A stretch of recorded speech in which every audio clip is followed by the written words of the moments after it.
A very common complaint is jowling, loss of skin elasticity that causes skin laxity, especially around the jawline. It happens to all of us. It happens sometimes when you are before 40, sometimes after 40, and thank God there are a lot of things we can do to correct it. Skin tightening, this is the magic word. As a surgeon, I have always been able to offer surgical procedures to help with skin tightening.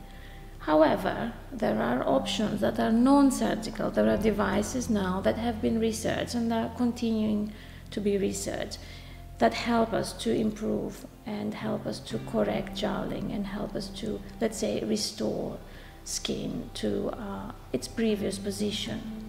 The most common type of device that is used is one that uses radio frequency, is effectively a microwave, and that cooks your collagen and helps it to tighten.